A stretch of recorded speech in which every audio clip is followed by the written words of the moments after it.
महाभारत में द्रोण पुत्र अश्वत्थामा एक ऐसा योद्धा था जो अकेले के ही दम पर संपूर्ण युद्ध लड़ने की क्षमता रखता था। अश्वत्थामा का जन्म भारद्वाज ऋषि के पुत्र द्रोण के यहाँ हुआ था। उनकी माता ऋषि सरद्वान की पुत्री कृपि थी।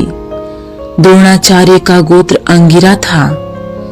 तपस्यारत द्रोण ने पितरों की आज्ञा से संतान प्राप्ति हेतु कृपि से विवाह किया। कृपि भी बड़े ही धर्मज्ञ, सुशील और तपस्विनी थी। दोनों ही संपन्न परिवार से थे।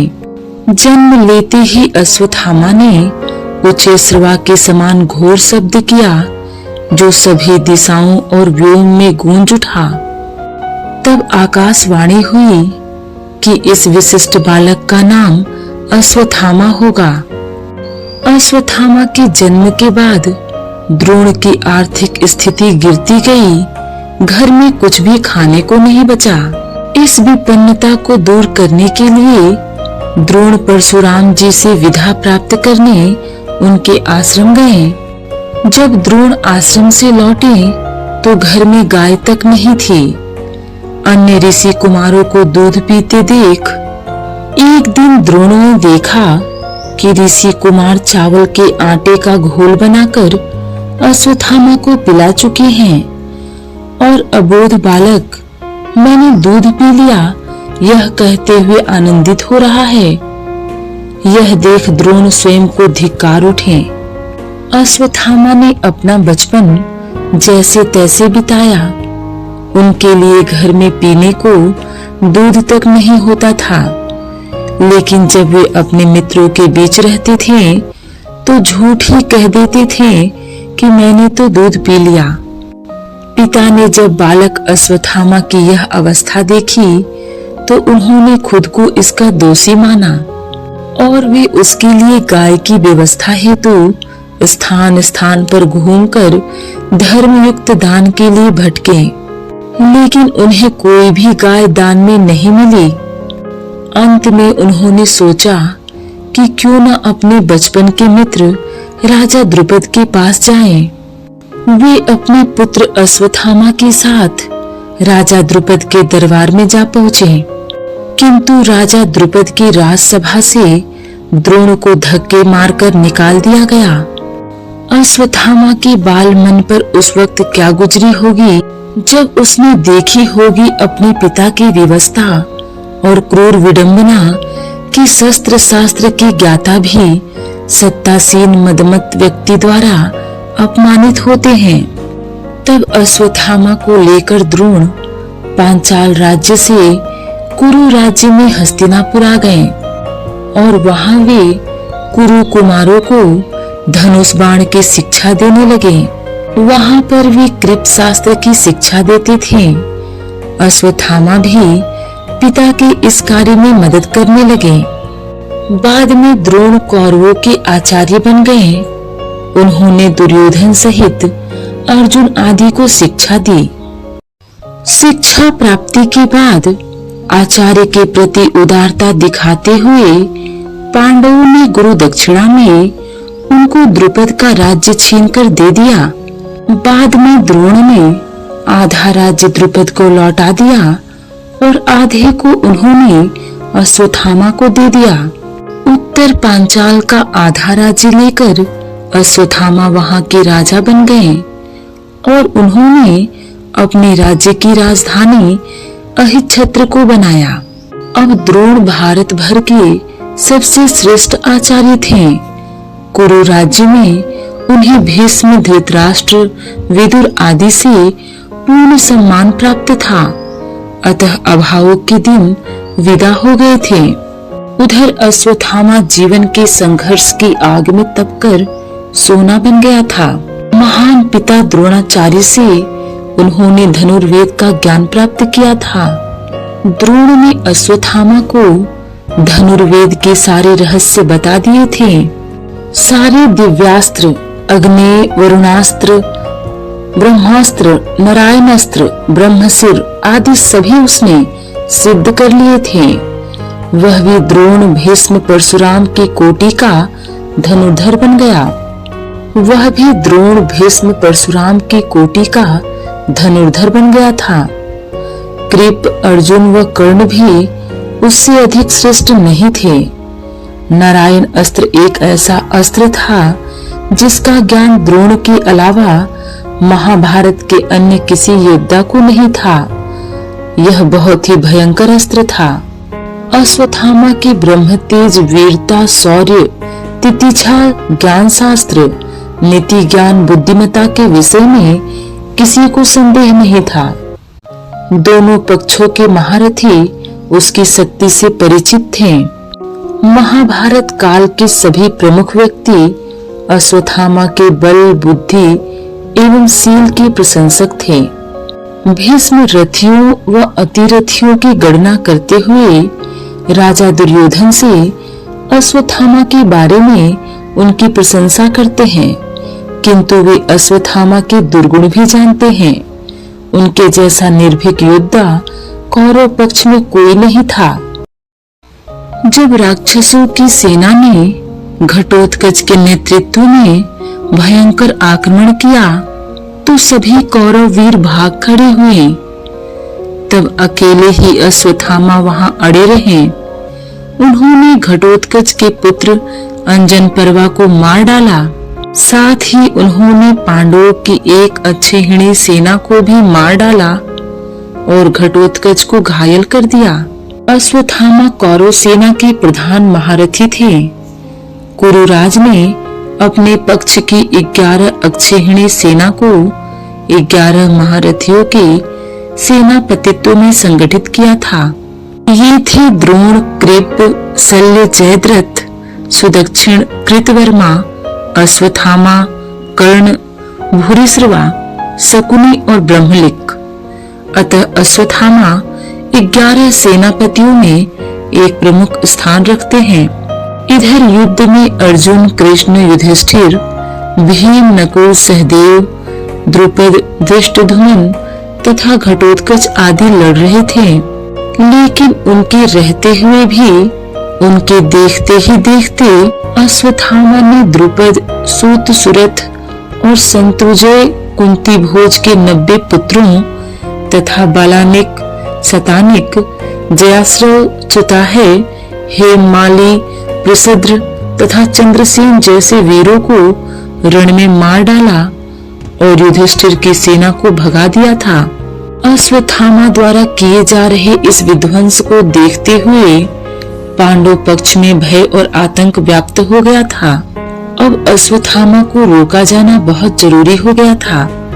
सभी इस पर विचार करने लगे थे, अन्यथा अगले दिन हार निश्चित थी।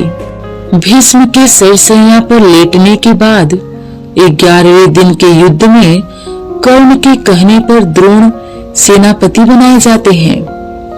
दुर्योधन और शकुनी द्रोण से कहते हैं कि वे युधिष्ठिर को बंदी बना लें, तो युद्ध अपने आप खत्म हो जाएगा।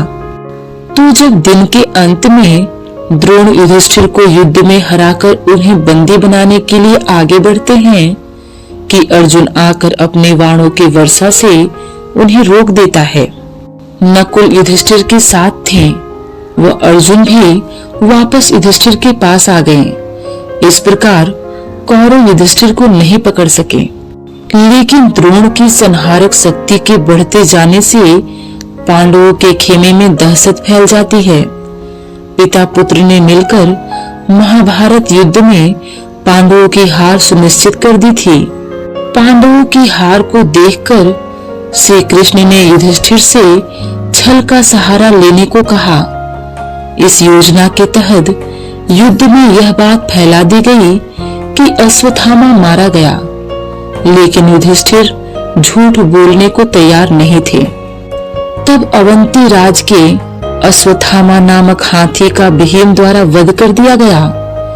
इसके बाद युद्ध में यह बात फैला दी गई कि अश्वत्थामा मारा गया।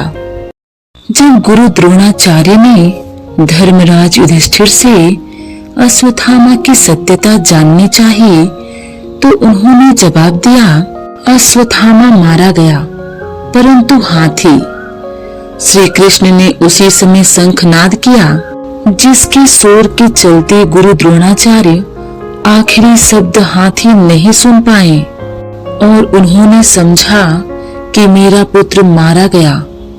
यह सुनकर उन्होंने शस्त्र त्याग दिए और युद्ध भूमि में आंखें बंद कर शोक में डूब गए।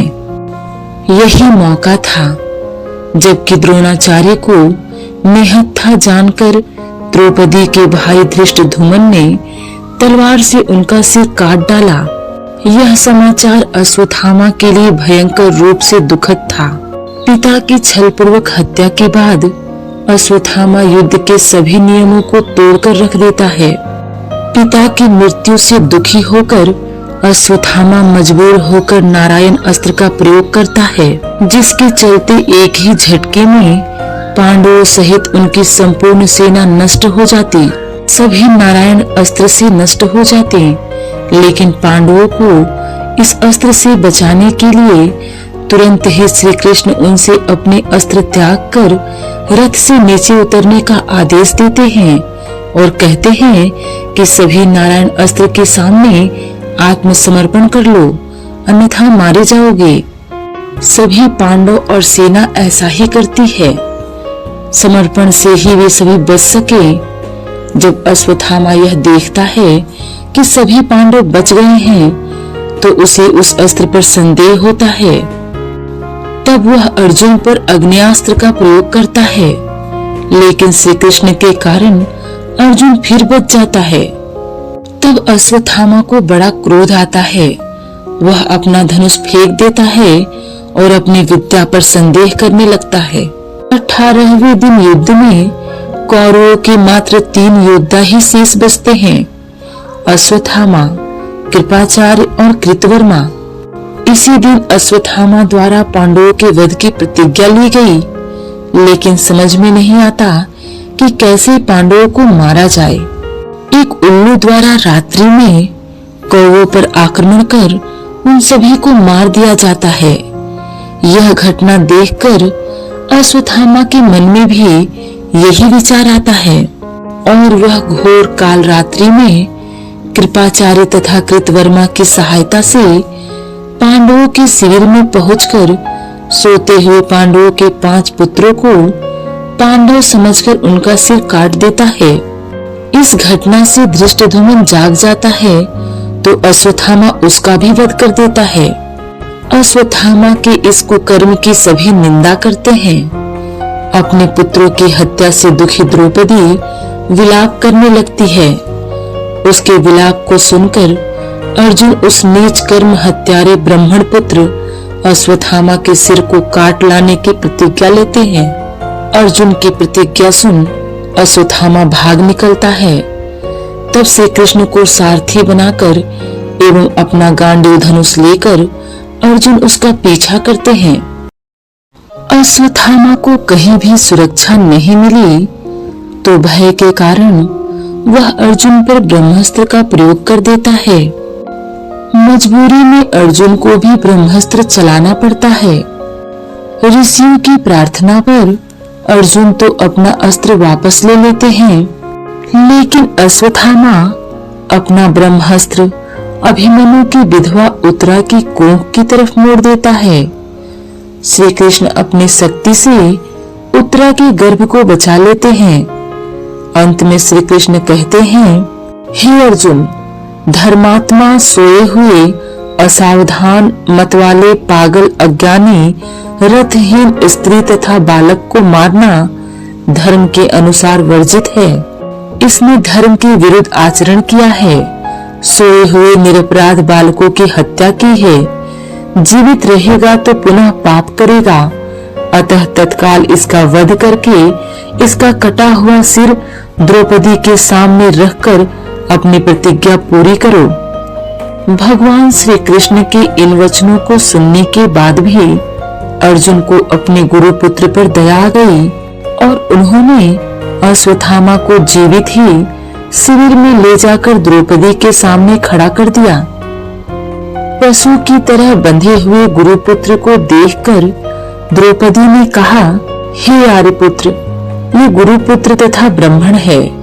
ब्राह्मण सदा पूजनीय होता है और उसकी हत्या करना पाप है। आपने इनके पिता से इन अपूर्व शस्त्रों का ज्ञान प्राप्त किया है। पुत्र के रूप में आचार्य द्रोण ही आपके सम्मुख बंदी रूप में खड़े हैं। इनका वध करने से इनकी माता कृपी मेरी तरह ही कातर होकर पुत्र शोक में विलाप करेगी। अपने पुत्र से विशेष मोह होने के कारण ही वह द्रोणाचार्य के साथ सती नहीं हुई। कृपी की आत्मा निरंतर मुझे कोसेगी। इनके वध करने से मेरे पुत्र लौटकर तो नहीं आ सकते, अतः आप इन्हें मुक्त कर दीजिए। द्रौपदी के इन धर्मयुक्त वचनों को सुनकर सभी ने उसकी प्रशंसा की। इस पर श्री कृष्ण ने कहा, हे अर्जुन, शास्त्रों के अनुसार पतित ब्राह्मण का वध भी पाप है और अताताई को दंड न देना भी पाप है, अतः तुम वही करो जो उचित है। भगवान श्री कृष्ण की बात को समझकर अर्जुन ने अपनी तलवार से अश्वत्थामा के सिर के केस काट डाले और उसके मस्तक की मणि निकाल ली। मस्तक की मणि निकल जाने से वह श्री विहीन हो गया। बाद में श्री कृष्ण ने अश्वत्थामा को 6000 साल तक भटकने का श्राप दिया। अंत में अर्जुन ने उसे उसी अपमानित अवस्था में शिविर से बाहर निकाल दिया। जन्म से ही अश्वत्थामा के मस्तक में एक अमूल्य मणि विद्यमान थी, जो कि उसे दैत्य दानव शस्त्र व्याधि देवता नाग आदि से निर्भय रखती थी। इस मणि के कारण ही उस पर किसी भी अस्त्र शस्त्र का असर नहीं हो पाता था।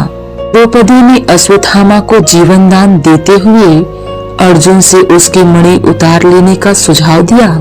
अतः अर्जुन ने मुकुटमणि लेकर प्राणदान दे दिया। अर्जुन ने यह मणि द्रौपदी को दे दी, जिसे द्रौपदी ने युधिष्ठिर के अधिकार में दे दी। शिव महापुराण के अनुसार अश्वत्थामा आज भी जीवित हैं और वे गंगा के किनारे निवास करते हैं।